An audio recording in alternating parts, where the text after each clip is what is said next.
What if I told you that one Love Island USA Season 7 girl you thought you had all figured out was actually hiding a story that changes everything about how we should see Ace, Nick, Olandria, Nicolandria, Taylor, Sierra, even the whole Love Island Huda situation and the way we watched this dating show in the first place?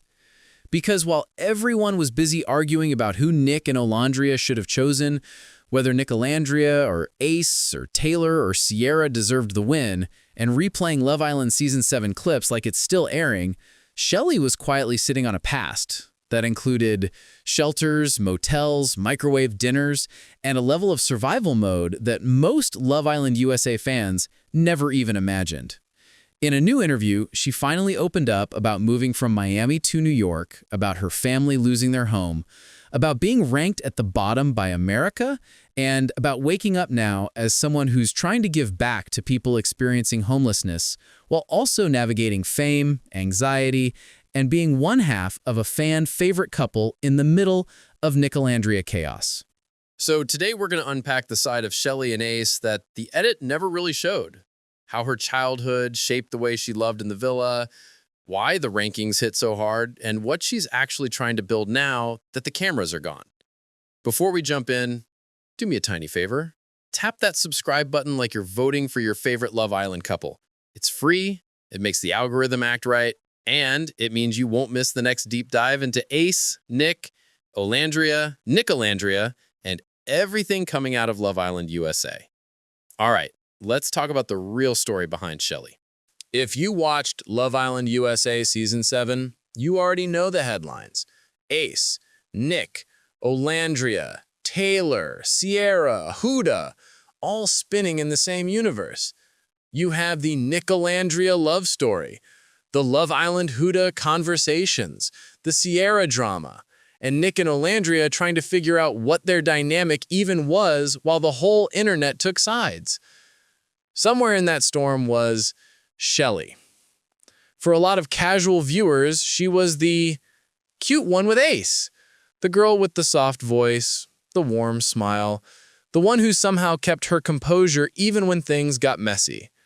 She didn't scream, she didn't throw drinks, she didn't go viral for a meltdown, she just kind of stayed herself. Then came that ranking twist. Inside the villa, when they had to line themselves up, the Islanders kept putting Shelly and Ace at the front. The people who actually lived with them, woke up with them, and shared a bathroom with them saw them as one of the strongest, most genuine couples there. But then production read out how America ranked them, and suddenly, Shelly and Ace were at the bottom. And even she was like, wait, America, what are we watching?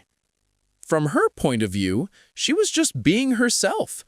No strategy, no act, no character, which is what she was told to do when she signed up for the dating show in the first place. So, how do you go from favorite in the villa to least genuine outside of it? To really answer that, you have to go way back, before Ace, before the villa, before Nicolandria. Back to a girl who didn't even know where home was. When people ask Shelly where she's from, her answer is never just one word. She doesn't get to say, I'm from X city, born and raised. She has to tell a story. She was born in Miami. Then her family moved to Orlando. Then to a small town called Port Charlotte. Then in 2011, they moved to New York. She spent her high school years on Long Island, then went to college in Queens. After that, she moved back to Orlando. Then in 2024, everything shifted again, and she found herself in LA. That's a lot of moves before most people hit their mid-20s. And for her, that constant shifting did two things at once. On the one hand, it made her incredibly adaptable. Wherever she goes, she can adjust. New city, new school, new people. She can find a way to fit in, make friends, and build a life. On the other hand, it left her with this question that she still doesn't fully know how to answer. What do I actually call home? Some people can point to a single house and say, I lived there for 20 years. This is where I grew up. Shelly doesn't have that story. There's no one childhood bedroom she can go back to. There's no neighborhood she walked in from age 5 to 18. And that matters because when you don't have a solid sense of this is my base, you learn to make home out of people instead of places. Family, friends, whoever feels safe. Which is beautiful until those people get taken away. And that's where the story gets a lot heavier. In the interview, Shelly dropped something she had never really talked about publicly before the show. In high school, she and her family experienced homelessness. Her mom was a nurse, her dad was in school for computer tech. On paper, that sounds like they should be okay. But New York is expensive. Rent kept going up. There were 4 kids, bills piled up.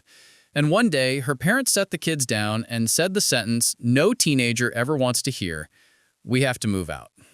Naturally, the next question was, okay, but where are we going? And the honest answer was, we're going to figure it out. That figuring it out turned into a whole day in an office with social workers, filling out paperwork, waiting to see where they'd be placed.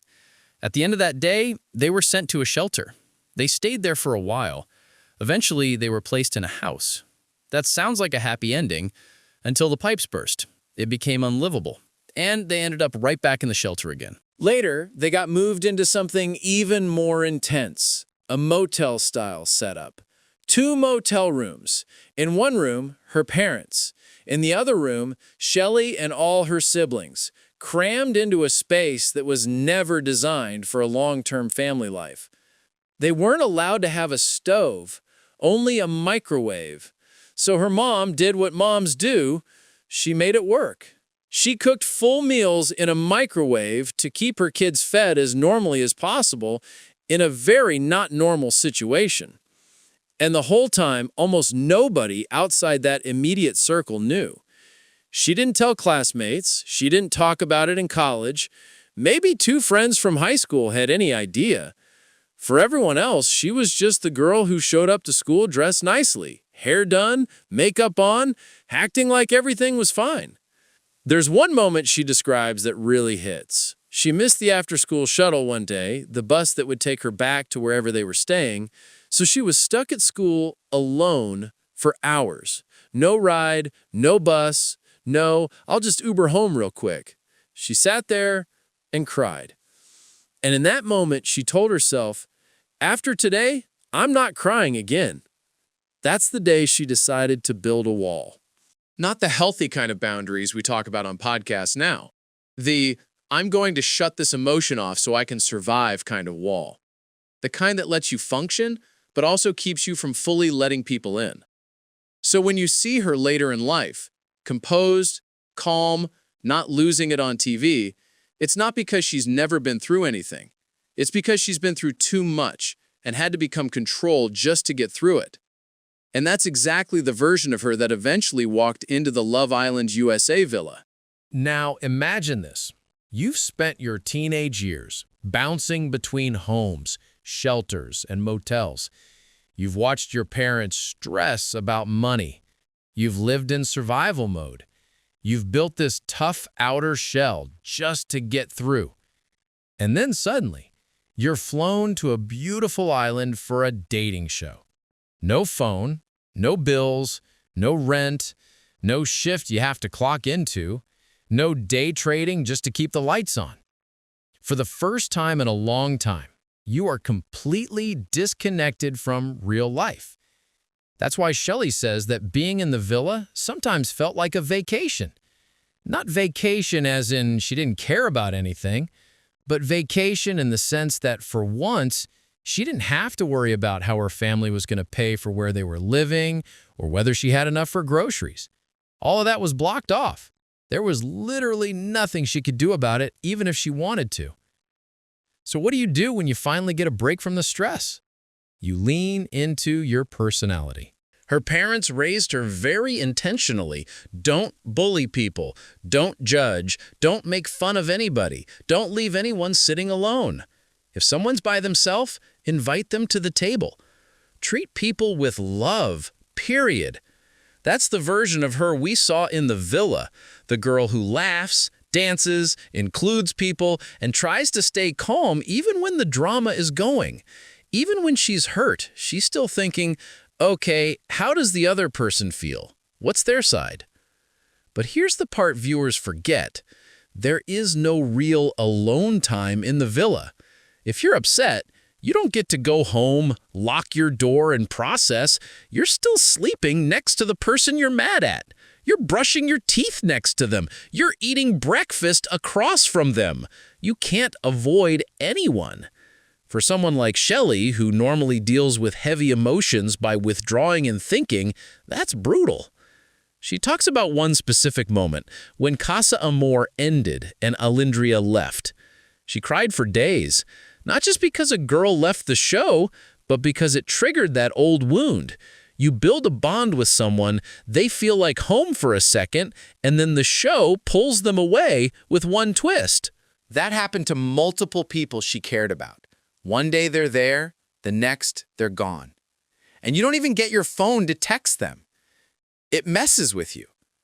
So when America saw her looking emotional or confused or guarded or not reacting loudly enough, they were seeing the tip of an iceberg built over years of instability and sudden goodbyes. And then came the rankings. To the people inside the villa, she and Ace were solid, intentional, mature, real. That's why they lined them up near the front. But to people outside looking at a heavily edited show, she suddenly got labeled least genuine. And the wild part is she says she was open to criticism. If the other Islanders had voted her least genuine, she would have sat down with them and said, okay, tell me why. I want to be better. But that's not what happened. The people who knew her best didn't feel that way. The people who only saw her through the lens of an edit did. Quick breather. If you're still here and you live for this kind of behind-the-scenes Love Island breakdown, hit that subscribe button real quick. Think of it as sending your favorite Islander a safety text. You good? I got you. All right, let's talk about what happened after she left the villa. For us watching at home, the show ends and we just move on. Maybe we follow a few people on Instagram. Maybe we argue in the comments about Ace, Nick, Olandria, Taylor, Cierra, or who deserved what. But our lives stay the same. For the Islanders, life flips overnight. Shelly says when she came out, it was like stepping into a different world. Now there's a team, press, brand calls, podcasts, people recognizing you, and a whole internet that suddenly feels like it has you on trial. There's a lot of love. Fans sending sweet DMs, people telling her they were rooting for her and Ace, people saying they saw her as a light on the show. But there's also hate. Not just, I didn't vibe with her. Real targeted nastiness. People treating her like a fictional villain instead of a human who spent months in a shelter as a kid. And here's the thing. You can be the strongest person ever, and it will still get to you if you wake up every morning and scroll straight into people attacking your character, especially when what they're attacking is based on a cut of your life that you didn't edit, didn't approve, and barely recognize. That's part of why she's now very open about therapy. She had her first real experience with therapy on the show because producers know that isolating people, throwing them into huge emotional situations, and then piping that out to millions of viewers will mess with anyone's head. Being able to sit with a therapist and say, I'm overwhelmed, I miss my family, I feel pressure, I don't know what to do with how I feel, became a lifesaver. When she got back home, she realized she needed to rebuild her routine from the ground up. Before all this, her mornings used to start the way a lot of ours do. Grab the phone, open social media, start doom scrolling, and even if it was productive, like researching, looking up ideas, trying to figure out what more can I do, it was still feeding her anxieties. So she set a rule for herself. No social media before noon. Now, she starts with gospel music, meditation, affirmations, movement, things that pour into her before she lets the internet into her head. She's protecting her peace before she looks at comments. Ace, of course, is more of a phone-first guy by habit, but she says he's open-minded. When she suggested they both need that mental buffer, especially with the level of opinions people have about them, He agreed. Because when you've gone from 2 months of no phone to suddenly seeing strangers threaten or judge you, you realize pretty quickly that you need boundaries. And that leads to another side of her. She doesn't just want to protect her own peace. She wants to go back to the people who are where she used to be and pull them forward too. One of the most powerful parts of the interview is when she talks about what she wants to build in the future. She doesn't just want to post a few links and call it a day. She wants to start a nonprofit specifically focused on families experiencing homelessness because she knows exactly what's missing. When her family was in the system, she noticed a pattern. A lot of what the shelters asked for was proof. Fill out 10 forms showing us all the places you applied to live. Show us you're trying. But almost nobody was showing them how to actually get out. How do you qualify for an apartment when your credit is messed up, your income is unstable, and you've got a bunch of kids? How do you rebuild from that? What does a bank look for? What programs actually help? How do you avoid ending right back where you started? She wants to create real resources, not just beds, but education, homework help so kids don't fall behind, workshops on financial literacy, guidance that treats people as capable humans who just need tools and opportunity, not as statistics. That's part of why she's so drawn to organizations that focus on women and families, and why collaborations where proceeds go to shelters matters so much to her. For her, it's not a cute PR moment. It's literally her giving back to the kind of place she used to sleep in. Think about that transformation for a second. Little Shelly sitting in a motel room eating microwave dinners, to grown Shelly in LA helping raise money for women's shelters and thinking about how to build a whole nonprofit. That's not just a glow up. That's a full circle mission. And that mission is powered by something she discovered long before the villa: mindset. Here's something else people might not know about her. She's a personal development nerd. Long before Love Island USA, she got into fitness and joined an Herbalife group. She didn't end up sticking with the business side, but they did something that changed her life. They had daily personal development calls. Every morning, they'd play mindset videos, motivational talks, people breaking down how your thoughts affect your life. And she started to realize something very simple and very scary. Your life is, in a huge way, a reflection of what you believe you deserve and what you're moving toward. She started making vision boards every year, writing down her goals, looking at them every day, and not just hoping, but acting like they were already on their way to her. Kind of like when you were a kid, looking in the mirror pretending to be a singer, dancer, or actress. That's a form of manifesting, whether you call it that or not. For her, it became intentional. She says sometimes she thinks of it like this: in another version of her life, she's already living the future she wants. Her job is just to catch up to it. At the same time, she had to deal with something a lot of driven people struggle with: control. Before, when things didn't go exactly the way she planned, she'd get anxious. She'd want to force outcomes, push harder, stress over every detail.